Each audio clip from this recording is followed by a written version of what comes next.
옛날부터 사람들은 인생을 비유할 때 항해에 비유를 하곤 했습니다. 그런데 항해는 늘 위험이 도사리고 있습니다. 복음서에 보면 예수님의 제자들이 풍랑을 만난 사건이 2번 나오는 것을 보게 되어집니다. 근데 비슷한 것 같지만 매우 다른 사건임을 우리는 알아야 됩니다. 하나는 마가복음 4장에 나오게 되어지는데 예수님과 예수님의 제자들이 갈릴리 바다를 건너가게 되어질 때에 경험되어지는 것입니다. 그 예수님과 예수님의 제자들이 바다를 건너가게 될 때에 풍랑을 만나게 되어요. 그런데 그 풍랑 속에서 예수님은 주무십니다. 여러분, 이 장면을 보면서 우리는 은혜를 받게 되어지는데, 아니 얼마나 사역에 지치셨으면 그 풍랑 중에 주무셨을까 하는 생각도 갖게 되어지고, 또 한 가지는 뭐냐면 예수님의 마음이 얼마나 편안하셨으면 그 풍랑 속에서도 주무실 수가 있었을까. 우리는 아무런 문제가 아닌 것도 가지고 밤새워 잠을 못 자는 경우들이 있잖아요. 그런데 그 풍랑 속에서 주무시는 그 예수님의 모습을 보면서 예수님이 가지고 계신 절대적 평안은, 그 절대적 평안이 어디서부터 왔을까 하는 것을 생각해 봅니다. 이때 제자들이 예수님 깨우면서 선생님이 우리가 죽게 된 것을 어찌 돌아보지 아니하십니까? 라고 말을 하죠. 그랬더니 예수님이 일어나셔서 바다에 잔잔하라, 고요하라고 명령을 하시니까 바다가 잔잔해졌다고 그랬어요. 바람이 그쳤다고 말씀하고 있는 것을 보게 됩니다. 그러면서 어찌하여 너희들의 믿음이 없느냐 그렇게 말씀하시죠. 사실 이 말은 다른 것이 아니라 웃는 얘기로, 야 죽으면 너희들만 죽냐, 나도 죽지, 같은 배 타고 가는데, 그러한 의미도 내포가 되어져 있어요. 그런데 여기서 한 가지 주님이 강력하게 우리에게 말씀하시는 것이 뭐예요? 환경의 문제가 아니라 믿음의 문제라는 거예요. 지금 폭풍이 일어난 거 분명해요. 그래서 제자들이 닻을 내려라, 노를 저어라, 물을 퍼내라, 분명히 환경이 그래요. 그런데 예수님이 주무시고 계신다고. 그런데 깨워서 파도를 잔잔케 하고, 그리고 고요한 바다를 만든 다음에 예수님이 뭐라고 말씀하셔요? 왜 믿음이 없느냐고 말했잖아요. 그 말은 뭐예요? 지금 환경의 문제가 아니라 바로 믿음의 문제다. 그것을 말씀하시고 계시는 거예요. 그리고 두 번째의 이야기가 오늘 본문의 풍랑을 만난 사건의 이야기입니다. 앞에 이야기와 차이가 있다고 한다면, 먼저는 예수님과 예수님의 제자들이 함께 배를 타고 가는 것이었고, 지금 이 사건은 뭐냐면 제자들만 타고 가요. 그리고 풍랑을 만났어요. 그리고 예수님은 바로 산에서 기도하고 계셨다고 하는 것입니다. 그런데 위기의 순간에 예수님께서 무리를 걸어 오셔서 결국 결론은 파도를 잔잔케 하고 목표 지점인 가버나움에 같이 갔다 하는 내용입니다. 두 사건의 공통 분모를 이야기한다면 뭘까요? 바로 내용은 다르지만 결론적으로 모든 것을 누가 해결해 주세요? 예수님이 해결해 주신다. 그것은 똑같은 이야기예요. 여러분, 본문의 이야기는 아주 짧은 이야기입니다. 그 앞에 오병이어의 사건의 이야기가 있고, 이 실질적으로 6장 뒤, 이 사건 뒤에는 뭐가 있느냐 하면 생명의 떡에 관한 설교가 있어요. 아주 긴 설교예요. 그런데 오병이어의 사건과 생명의 떡에 대한 설교의 중간에 징검다리 역할을 하는 메시지가 오늘 이 사건인 것을 볼 수가 있습니다. 한밤중에 갈릴리 바다에 배를 타고 가다가 가지도 못하고 오지도 못하는, 왜? 역풍이 불었기 때문에. 그 사건은 오늘 어떤 모습을 볼 수가 있어요? 세계 코로나19로 인해서 이러지도 못하고 저러지도 못하는 우리의 현실과 같다. 그렇게 말씀을 드릴 수가 있습니다. 지난주에 오병이의 사건이 있을 다음 어떤 일이 벌어져요? 사람들이 예수님을 왕으로 삼으려고 했어요. 그랬더니 예수님께서 나는 세상의 왕으로 온 것이 아니다. 그러면서 그 백성들을 흩어버리시고 제자들은 배를 타고 이제 건너 가버나움으로 가라고 말씀하시고 자기는 혼자 어디로 가요? 산으로 기도하러 가셨다는 것 우리가 이미 말씀을 들었습니다. 자, 그런데 이 제자들이 배를 타고 가는 이 사건 속에서 한 4가지의 중요한 것들을 발견할 수 있는데 첫 번째는 뭐냐면 이것이 낮에 이루어지지 아니하고 밤에 이루어졌다라고 하는 것입니다. 아마 예수님께서 오병이의 사건이 끝난 다음에 가버나움으로 너희들 배 타고 가라 그럴 때에 제자들이 그렇게 물을 수도 있어요. 아니 선생님은 어떻게 하시려고 하십니까? 그렇게 물을 수도 있죠. 그때 예수님께서 너희들 먼저 가. 나중에 내가 갈게 하고 그렇게 말씀하실 수 있어요. 그런데 여기 보면 분명히 성경은 뭐라 말해요? 16절에 저물매 제자들이 바다에 내려가서 그렇게 말했죠. 저물매. 17절에 배를 타고 바다를 건너 가버나움으로 가는데 이미 어두웠고 그랬어요. 이미 어두웠다. 이것은 낮에 일어난 사건이 아니라 밤중에 일어난 사건이다. 두 번째로 이 항해의 특징 가운데 하나는 뭐냐면 역풍을 만났다는 거예요. 여기 보면 몇 시간째 노를 저희 앞으로 진행을 못해요. 18절 19절 큰 바람이 불어 파도가 일어나더라. 제자들이 노를 저 12월이쯤 가다가 예수께서 바다 위로 걸어 바에 가까이 오심을 보고 두려워하거늘 그렇게 말씀하는데 이것은 노를 져도 앞으로 갈 수가 없어요. 왜? 바람이 저쪽에서 오기 때문에 역풍이기 때문에 여러분 우리가 인생을 살아가면서 어떤 목표를 두고 가게 되어질 때에 역풍을 만날 때가 있잖아요. 그래서 나갈 수가 없어요. 사역을 할 때도 마찬가지고 세상 속에 살아갈 때도 그렇잖아요. 건강이 뒷받침이 되어지질 않아. 그러니까 뭐 일을 못 하겠어. 이 분명히 일이 있는데 역풍을 만났잖아요. 아니 물질이 없어요. 돈이 떨어졌어. 그럼 나가지 못하잖아. 역풍을 만날 때가 있다고 하는 것입니다. 여러분 지금 여기에 보면 실질적으로 마가복음에서는 바람이 거슬러서 제자들이 노를 힘겹게 젓고 있었다. 그래서 바람이 거슬러서라는 표현을 써서 분명히 역풍이 있다고 하는 것을 이야기하고 있어요. 지금 현재 여기에 보면 12월이쯤 가다가라고 성경이 분명히 얘기하잖아. 십리 그러면 보통 4km가 우리가 십리라고 하니까 그 바다의 먼 거리를 간 거예요. 그런데 이 갈릴리 바다를 전체적으로 보면 떠나서 베세다 지역에서 가버나움으로 가는 지역에 한 십리 정도가 어디냐면 바다의 중앙 지점이에요. 이게 중간에 가서 가지도 못하고 오지도 못하는 그러한 상황이라는 거예요. 시간적으로 보면 정상적으로 항해를 했다면 이미 가버나움에 들어가서 잠자리에 들 그런 시간이었던 것을 보게 되어져요. 그런데 지금 바다 가운데서 이러지도 못하고 저러지도 못하고 있는 거예요. 세 번째, 이 일은 예수님이 계시지 않은 상태 속에서 이 일이 일어나고 있다. 17절 하반절에 예수는 아직 그들에게 오시지 아니하였더니 그랬어요. 예수님이 지금 안 계셔요. 그의 풍랑을 만난 거예요.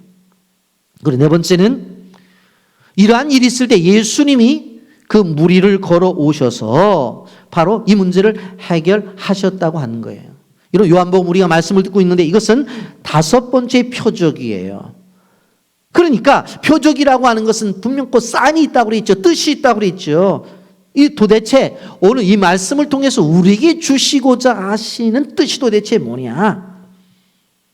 여기에 보면 예수께서 바다 위로 걸어 배에 가까이 오심을 보고 두려워하거늘 그랬잖아요. 그래서 다른 복음서에 보면 유령하냐? 뭐 그렇게 했다고 표현하고 있는 것을 바라볼 수가 있습니다.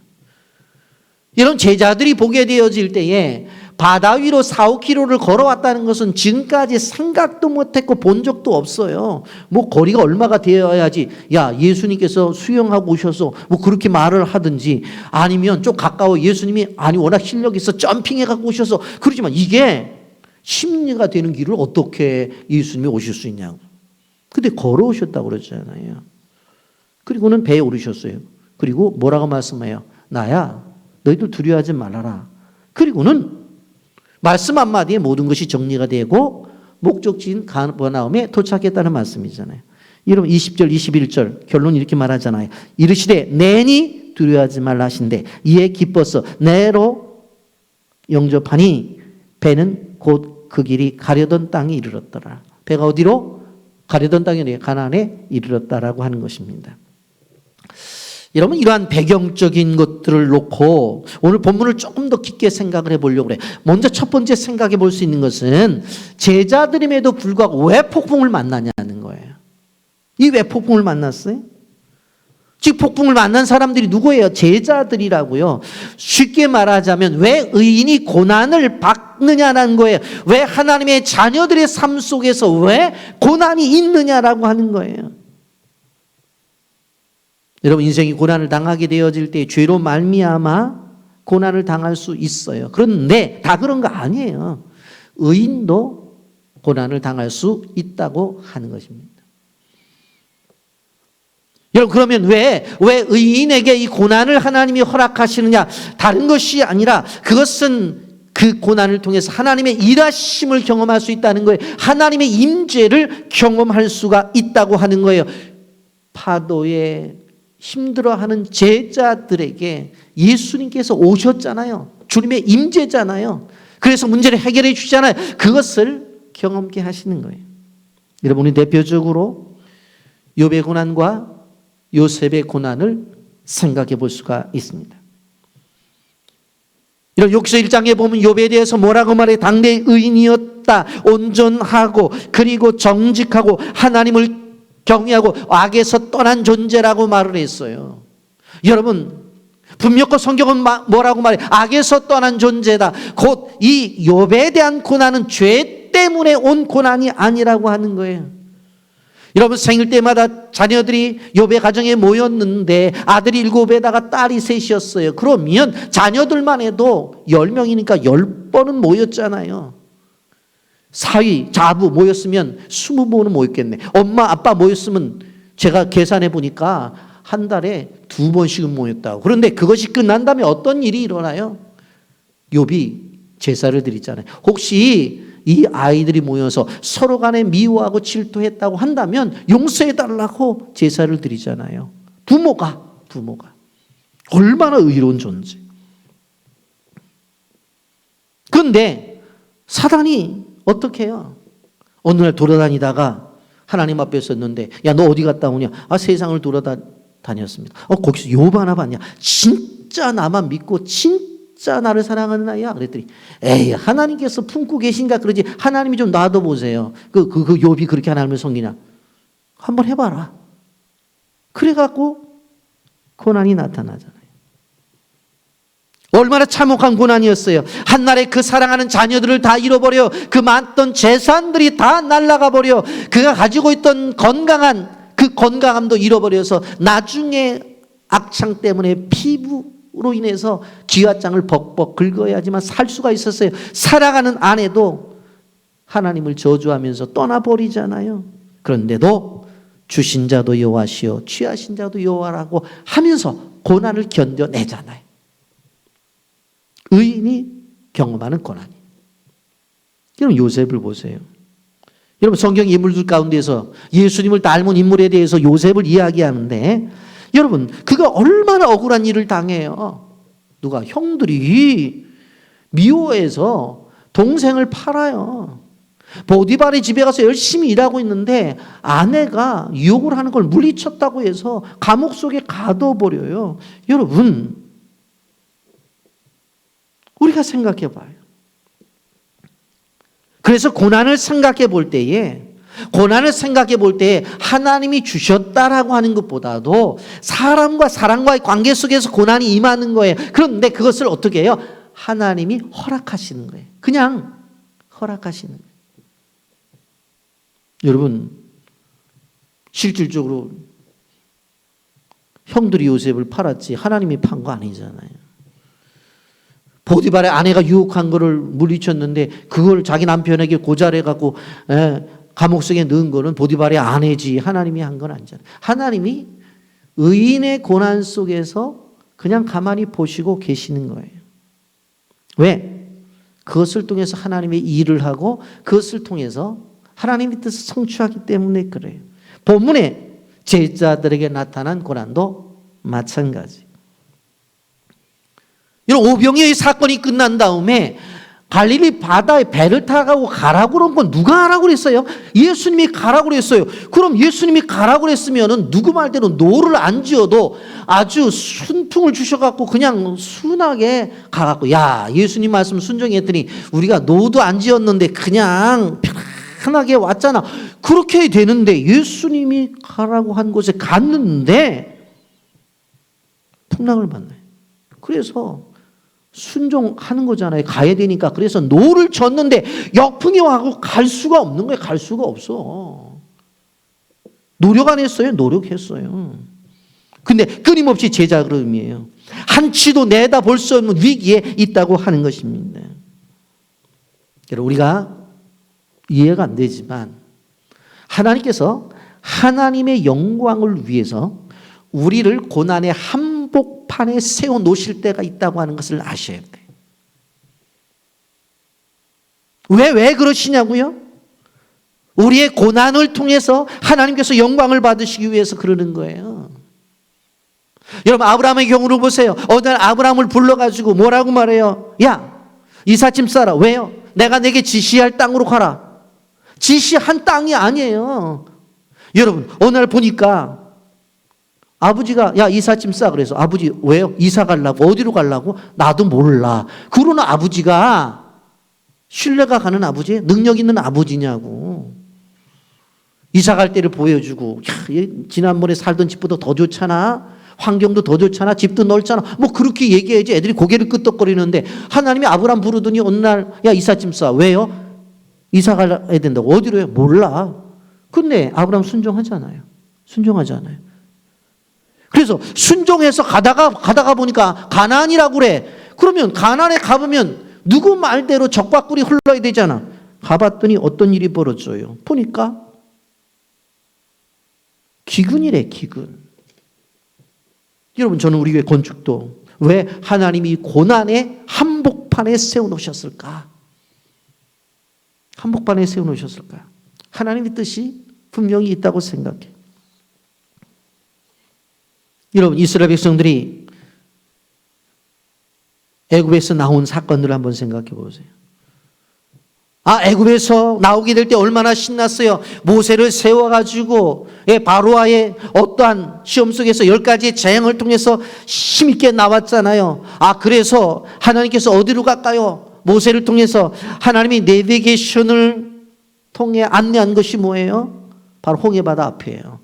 하나님의 인도하심을 따라갔다고. 하나님의 인도하심을 따라서.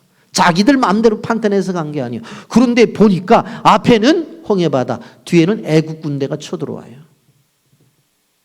고난이잖아요. 고난의 중심에 서 있잖아요. 출애굽기 14장 11절 12절 그들이 또 모세에게 이르되 애굽에서 매장지가 없어서 당신이 우리를 이끌어내어 이 광야에서 죽게 하느냐 어찌하여 당신이 우리를 애굽에서 이끌어내어 우리에게 이같이 하느냐 우리가 애굽에서 당신에게 이른 말이 이것이 아니냐 이르기를 우리가 내버려 두라 우리가 애굽 사람을 섬길 것이라 하지 아니하더냐 애굽 사람을 섬기는 것이 애굽에서 죽는 것보다 낫겠다. 여기 보면 우리를 당신이 애굽에서 이끌어내요. 두 번 얘기하잖아요. 그러니까 하나님이 인도하신 거 분명해요. 하나님이 내비게이션을 놓고서 그 길을 인도하신 거 분명해요. 그런데 왜 앞에는 홍해바다고 뒤에는 애국 군대가 쳐들어오냐고요. 왜 그랬어요? 왜?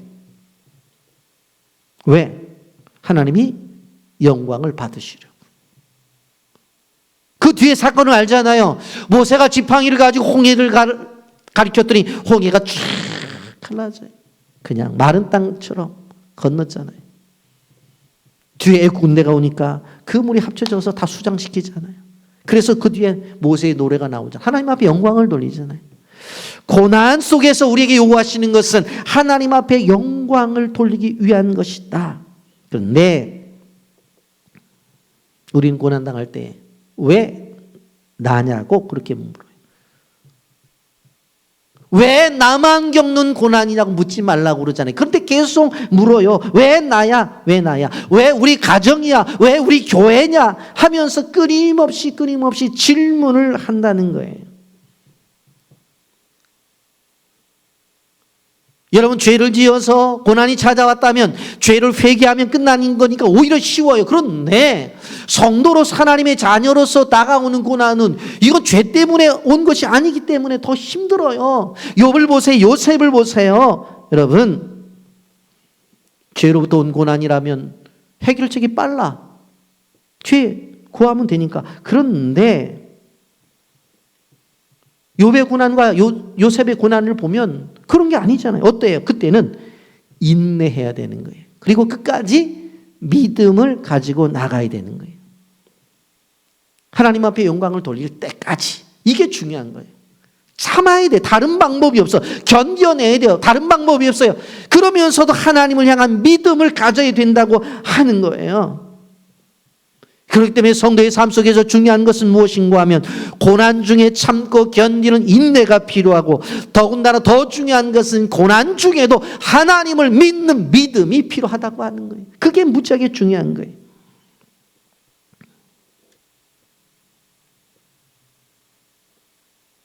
여러분, 그렇기 때문에 성도들과 교회와 하나님의 나라의 백성들은 중요한 게 뭔지 아세요? 그러면 어떤 고난이 찾아오게 되어질 때에 그것을 인내하고 참으라고 한다면, 그 하나님을 믿으라고 한다면 가만히 앉아서 입 다물고 참기만 하면 되느냐? 아니, 끊임없이 그 속에서 뭐를 해요? 하나님의 사역을 해야 되는 거예요. 그게 진정한 참음이에요. 그것이 진정한 인내예요. 여러분, 교회가 건축하면서 어렵고 힘든다고 하더라도 그냥 움츠려 있는 것이 아니라 장학생들을 데려다가 공부를 시키고 그렇게 하고, 우리가 세 번째로 쌀을 보냈는데 어렵다고 하니까 또 네 번째로 쌀 보내자 또 생각을 하고 또 쌀 보내기 운동을 시작을 하고, 그리고 주변에 우리도 어렵지만 주변에 어렵던 사람들을 돕고 하는 일들을 왜 하는 줄 아세요? 고난을 당할 때 하나님의 백성들이 참는 것은 가만히 있는 것이 아니라 그 속에서도 하나님의 능력을 구하면서 하나님의 사역을 하라는 거예요. 그래서 우리는 그렇게 해내고 있는 거예요. 이것이 고난을 이겨나가는, 헤쳐나가는 방법이에요. 여러분, 우리가 기억해야 될 것이 무엇입니까?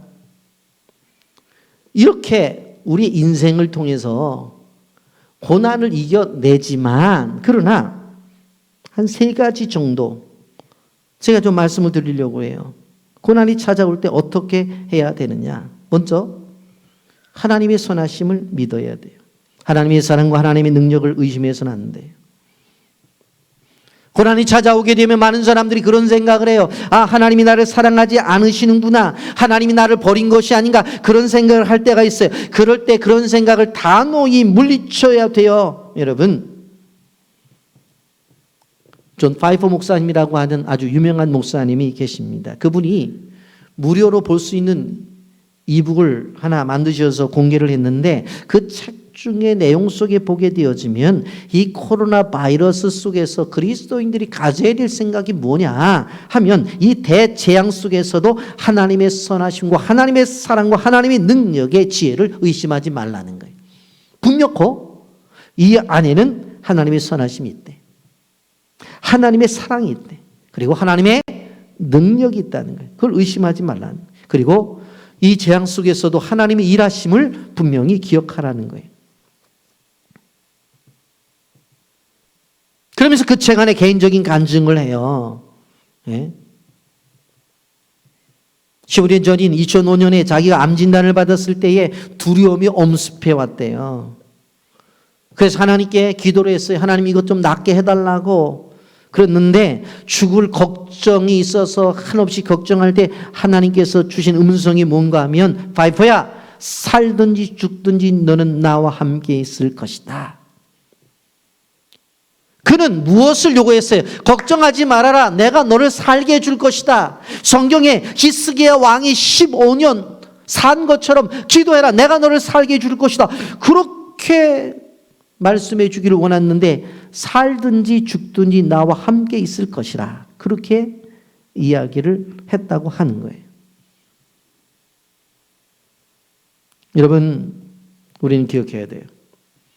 데살로니가전서 5장 9절 10절 말씀해 보면 하나님이 우리를 세우심은 노하심에 이르게 하심이 아니요 오직 우리 주 예수 그리스도로 말미암아 구원을 받게 하려 하심이라. 예수께서 우리를 위하여 죽으사 우리로 하여금 깨어 있든지 자든지 자기와 함께 살게 하려 하심이라 그랬어요.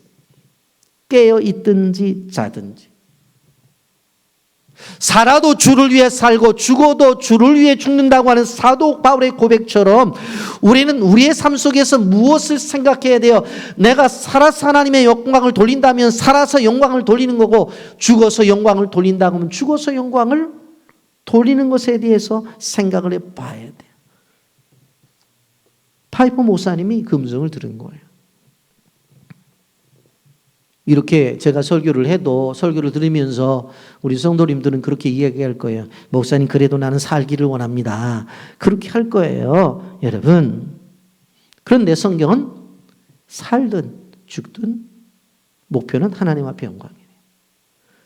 우리의 목표는 뭐예요? 죽는 걸 생각도 안 해. 그리고 사는 것을 목표로 두어. 그리고 나서 이 삶을 통해서 하나님 앞에 영광을 돌린다고 그래요. 그런데 성경은 살고 죽음의 문제가 아니라 먼저 하나님 앞에 영광이라는 데 초점을 맞추라는 거예요. 제가 이 말씀을 묵상하면서 그런 생각을 해봤어요. 야, 그리스도인들은 세상 속에서 예수님 때문에 망할 준비가 되어 있어야 되겠구나. 내 인생이 무너져서 주님께 영광을 돌릴 수 있다면 내가 무너져서 하나님의 나라가 세워지고 하나님의 교회가 세워질 수만 있다면 나는 충분히 이런 상황 속에서 무너질 준비가 되어져 있고 더 심하게 표현해서 망할 준비가 되어져 있는 존재, 그런 존재가 되어져야 되지 않느냐고 하는 것입니다. 여러분, 저자는 코로나 바이러스 대유행을 1918년대 스페인 독감에 비교하면서 많은 사람들이 죽을 수 있을 것이라고 얘기를 했어요. 여러분, 스페인 독감으로 인해서 전 세계 5천만 명이 목숨을 잃고 미국에서만 50만 명이 당시에 목숨을 잃었어요.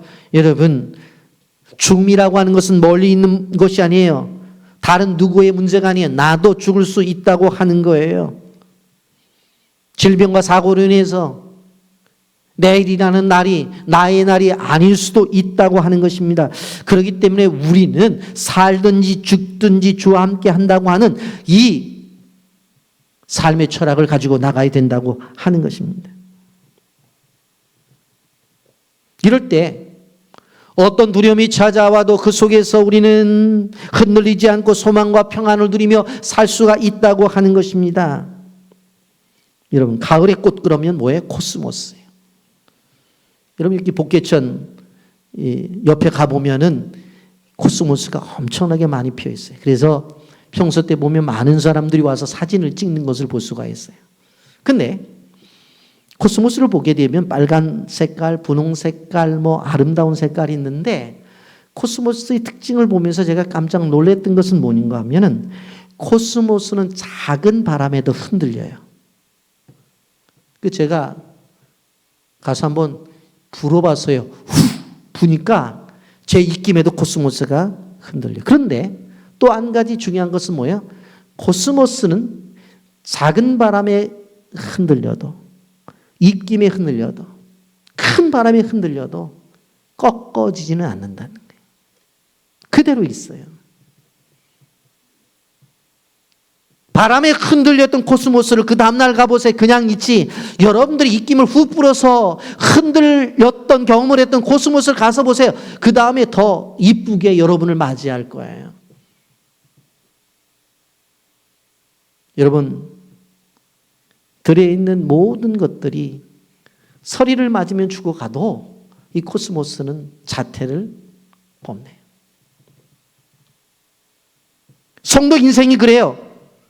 작은 시련이든 큰 시련이든 하나님을 바라보는 존재들은 흔들릴 수는 있지만 그러나 쉽게 꺾어지지 않는 존재, 그런 존재가 우리라고 하는 것을 우리는 기억해야 돼요. 성경은 우리에게 약속할 때에 고난이 없다고 약속하는 적이 없어요. 성경은 살든지 죽든지를 함께 이야기를 하고 있어요. 그렇기 때문에 우리는 고난 속에서 하나님의 나라와 하나님의 의를 위해서 일할 수 있는 존재로 세워질 것에 대한 분명한 방향성을 갖고 나가야 되는 거예요.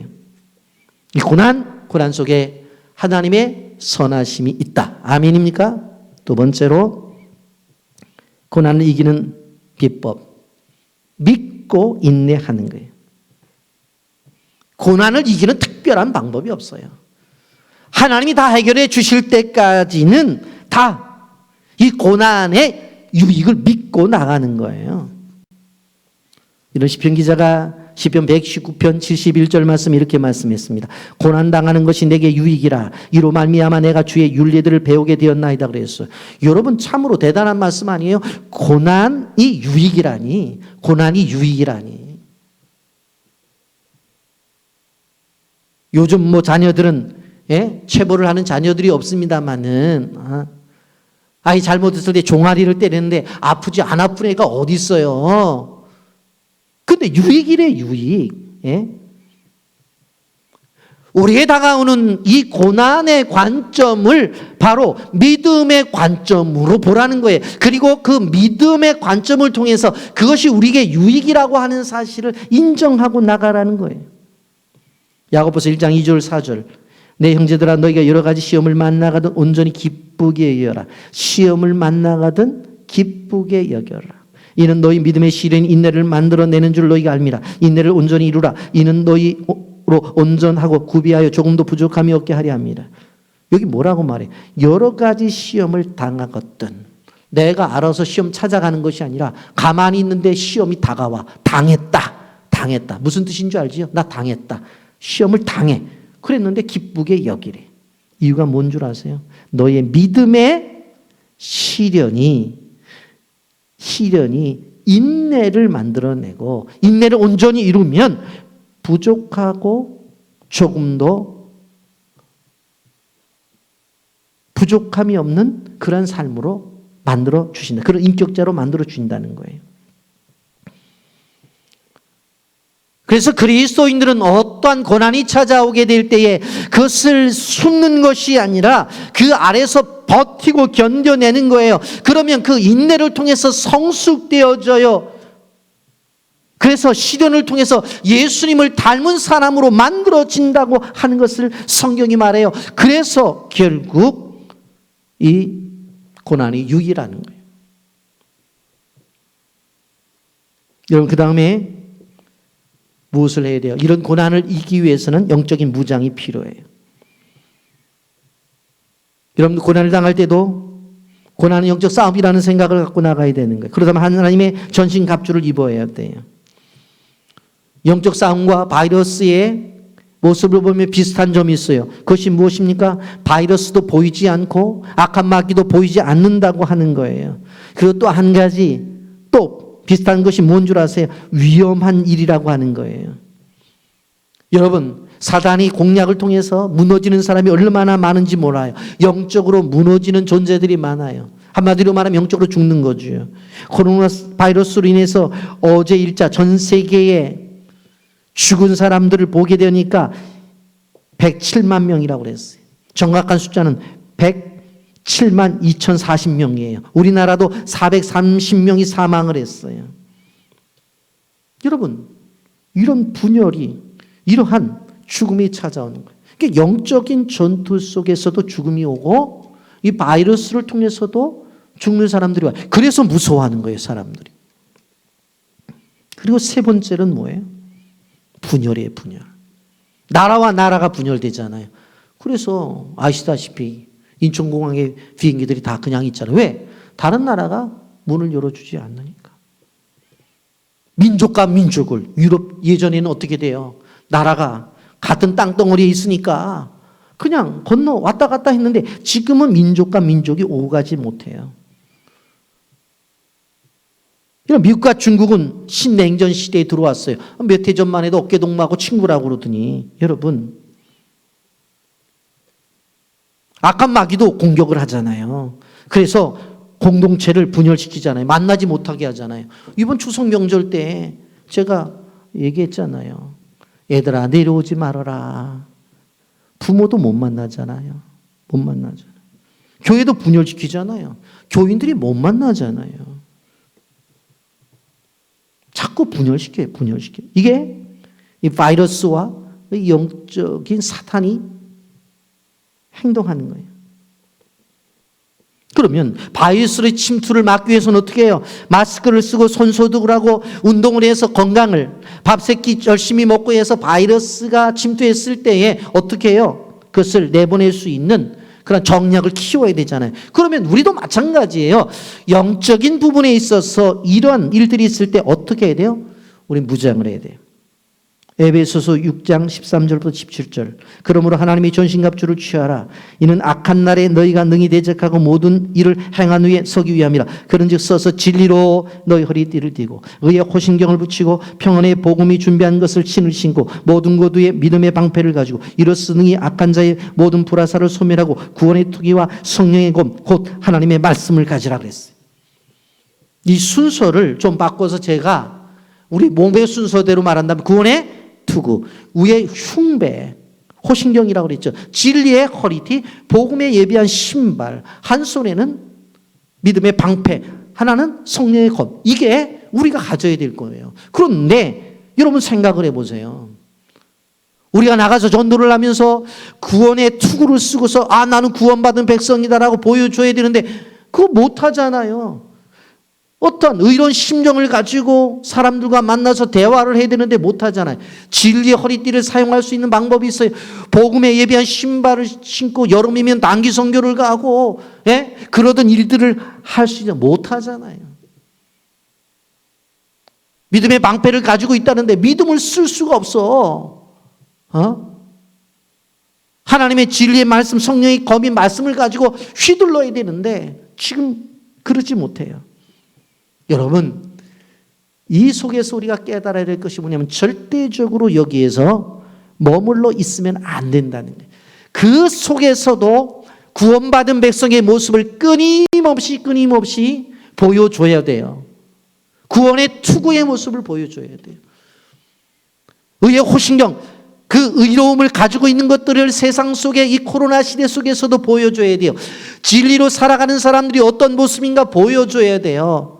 여러분, 복음에 예비한 신발을 신고 어떻게 해요? 찾아가지 못하면 문자라도 전화라도 하면서 해 나가야 되는 거예요. 그리고 믿음의 방패를 가지고 세상에 악한 것들이 올 때 막아내고 성령의 검인 하나님의 말씀을 가지고 이겨나야 돼요.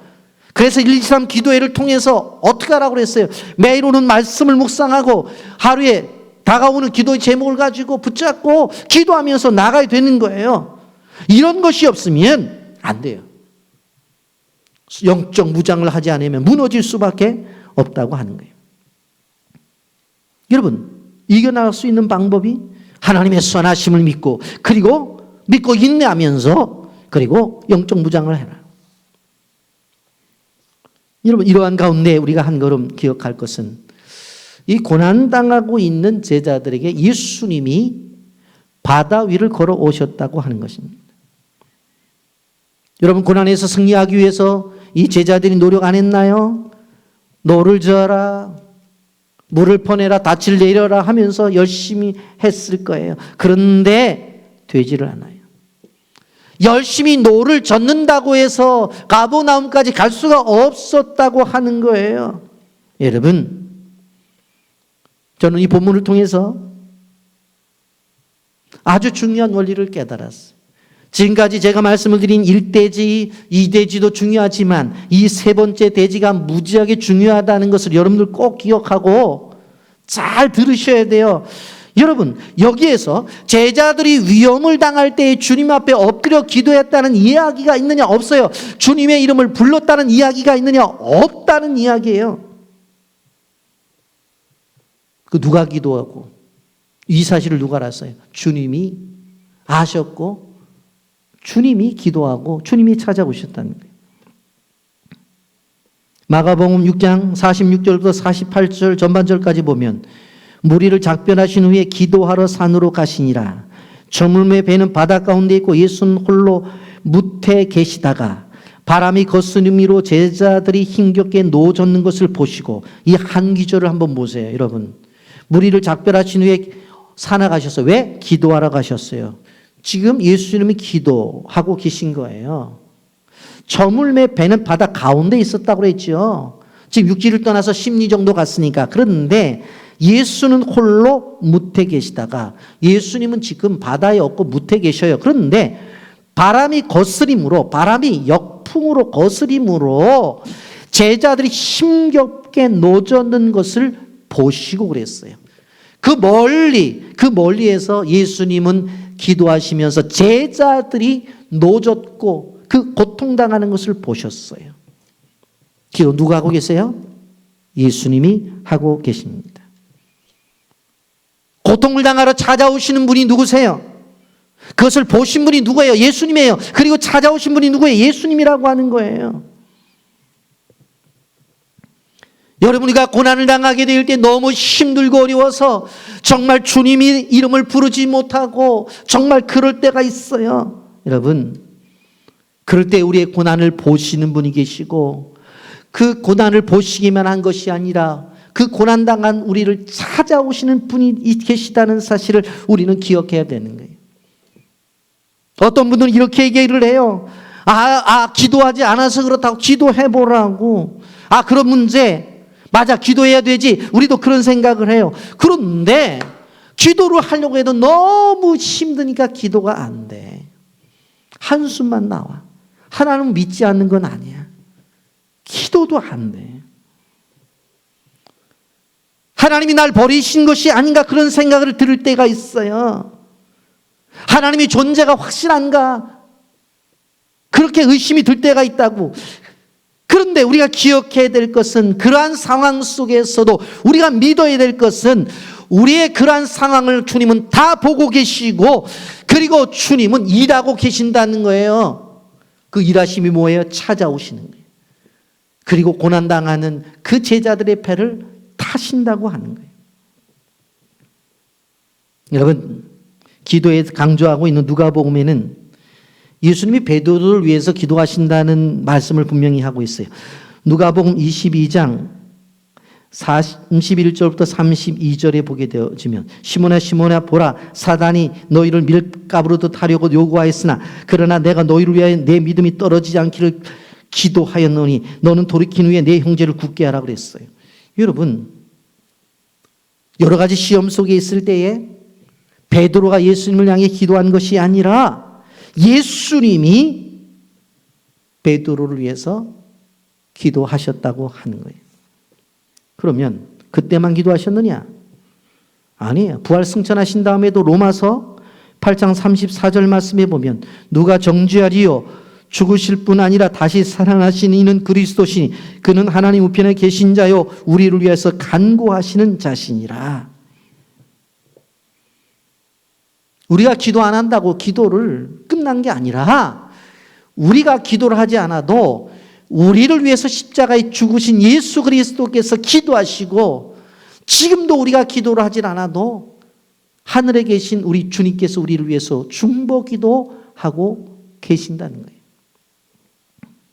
그리고 더 나가서 삼위일체 중 삼위이신 성령님은 또 어떻게 하셔요? 우리를 위해서 끊임없이 기도하고 계세요.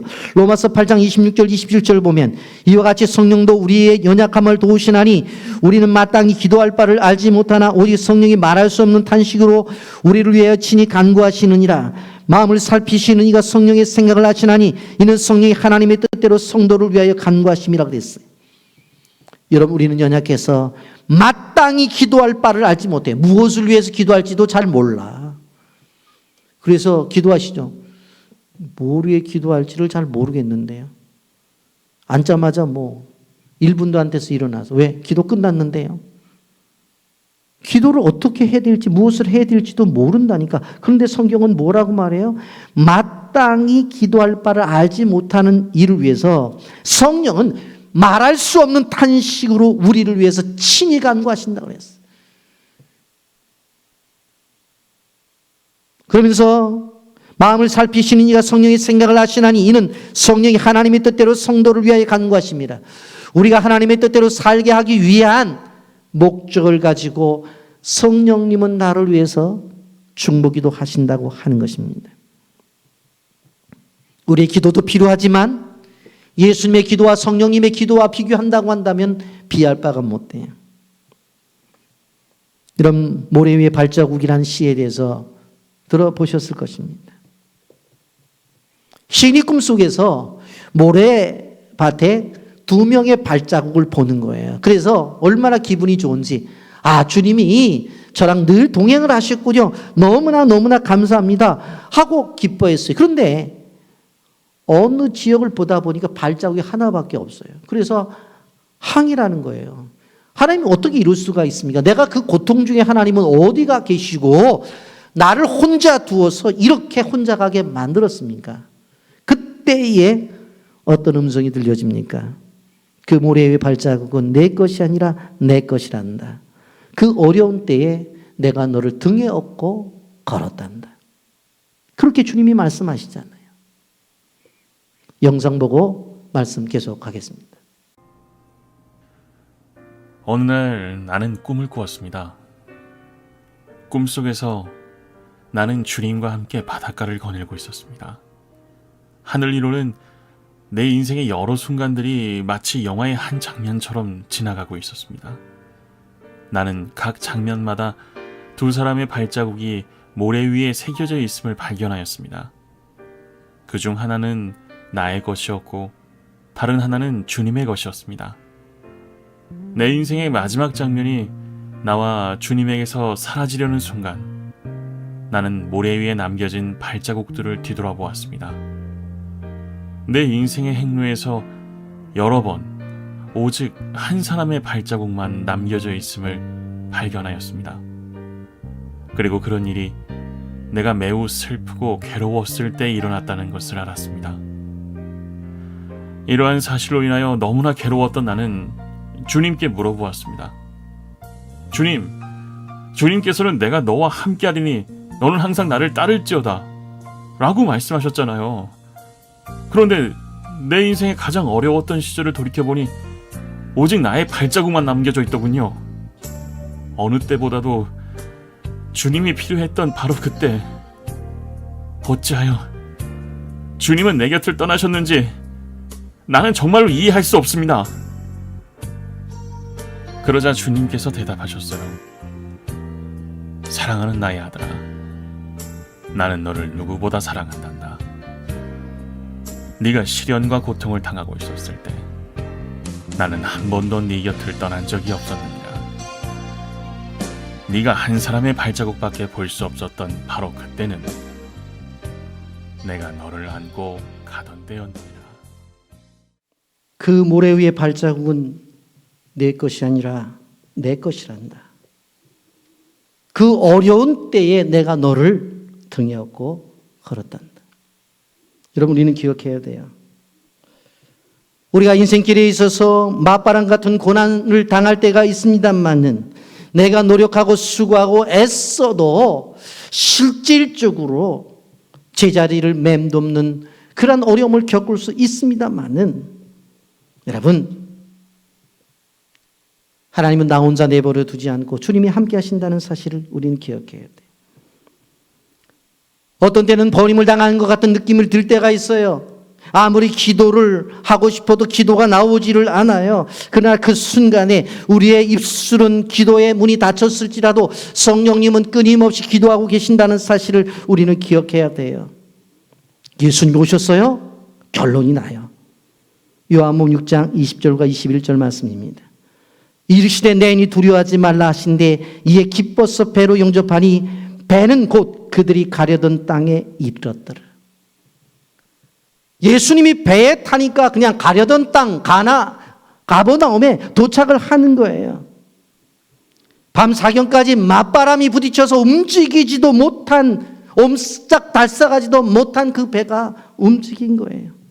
여기서 이르시되 내니 두려워하지 말라고 한 내니는 헬라어로 에고엠이라는 단어를 쓰고 있어요. 요한복음의 아주 중요한 특징적인 말인데 예수님이 신성을 가지고 계신다는 표현입니다. 이것은 구약적인 표현에 있어서 출애굽기 3장 14절에 나는 스스로 있는 자라고 말씀하실 때에 이때 쓰신 단어인 것을 바라볼 수가 있습니다. 무슨 이야기입니까? 예수님 자신은 육신의 몸을 입고 있지만 하나님이시라는 거예요. 그렇기 때문에 예수님이 답이라고 하는 거예요. 여러분 계시록 3장 20절 말씀에 내가 문 밖에 서서 두드리노니 누구든지 내 음성을 듣고 문을 열면 내가 그에게로 들어가 그와 더불어 먹고 그는 나와 더불어 산다고 말했죠. 늘 우리의 마음 밖에서 문을 두드리고 계시는 예수님을 기억해야 돼. 그리고 마음 문을 끊임없이 열어야 돼요. 그리고 그분이 내 인생의 뱃속에 들어오면 내 인생의 풍랑은 끝난다. 그걸 기억해야 돼요. 여러분 우리는 오히려 예수님을 믿기 때문에 고난을 당할 때가 있어. 지금 코로나 위기 속에서 교회가 당하는 어려움이 그거예요. 예수를 믿기 때문에. 예수님께서 요한복음 16장 33절에 이렇게 말하죠. 이것을 너희에게 이르는 것은 너희로 내 안에서 평안을 누리게 하려 함이라. 세상에서는 너희가 환난을 당하나 담대하라. 내가 세상을 이기었노라. 이것을 너희에게 이르는 것은 너희로 내 안에서 평안을 누리게 한다. 세상에 고통을 당할 때 주님 안으로 들어오라는 거예요. 주님을 초청해서 주님과 함께 하라는 거예요. 그러면 고난은 끝난다고 하는 거예요. 여러분 설사 고난이 찾아올지라도 걱정할 필요가 없는 것은 주님을 초청해서 주님이 함께 하시면 승리할 수 있다고 하는 것입니다. 고난 중에도 우리는 평안을 누릴 수가 있다고 하는 것입니다. 고난이 좋은 건 아니에요. 그런데 고난을 인내로서 잘 견뎌내면 거기에는 뭐가 있어요? 승리라는 것이 우리에게 주어진다고 하는 것입니다. 그리고 믿음의 성장과 성숙이 그 안에 있다고 하는 것입니다. 이제 말씀을 정리하려고 합니다. 한국교회는 코로나의 역습으로 인해서 전무한 어려움을 당하고 있습니다. 기독교 2000년 역사 가운데서 교회에 와서 예배를 드리지 못하는 일들은 없었어요. 여러분 로마 제국의 치열한 박해 속에서도 성도들은 카타콤에 내려가서 그 카타콤 교회에서 예배를 드린 것을 볼 수가 있습니다. 지난주에 너무나 교회가 그리워서 기도하러 왔다고 하는 권사님 문을 열어드렸어요. 기도 끝나고 나가면서 뭐라고 말을 해요? 내가 전쟁을 경험했지만 전쟁통에서도 이런 일은 없었다. 전쟁의 포화 속에서도 예배는 드렸고 전쟁의 포화 속에서도 하나님의 도심을 위해서 기도했다고 하는 거예요. 그런데 지금은 교회가 그렇게 하지 못하고 있어요. 왜? 교회가 지탄의 대상이기 때문에. 저는 이것이 교회의 책임이라고 생각해요. 주께서 끊임없이 말씀하셨던 빛과 소금의 직분을 감당하라고 해서 그 직분을 잘 감당했다고 한다면 세상의 사람들이 교회를 향해서 이 어려운 때에 당신들이 믿는 하나님 앞에 예배를 드리고 그리고 기도해달라고 요청을 해야 되잖아요. 그런데 세상의 나라는 끊임없이 교회를 향해 문 닫으라고 말하는 거예요. 여러분 우리는 이 어려울 때일수록 바다 위로 찾아오신 예수님을 우리가 기억한다고 한다면 이 고난 속으로 찾아오신 예수님에 대해서 우리가 기억하며 나가야 된다고 하는 것을 기억해야 됩니다. 꼭 기억하십시오. 여러분의 일터에 여러분의 가정에 주님을 초청하십시오. 더군다나 고통이 있다면 바다 위로 주님의 걸어오심을 믿으십시오. 그러면 오셔서 우리의 모든 문제를 해결해 주신다는 사실을 기억하고 믿음으로 승리하시기를 예수님의 이름으로 축복합니다. 아멘.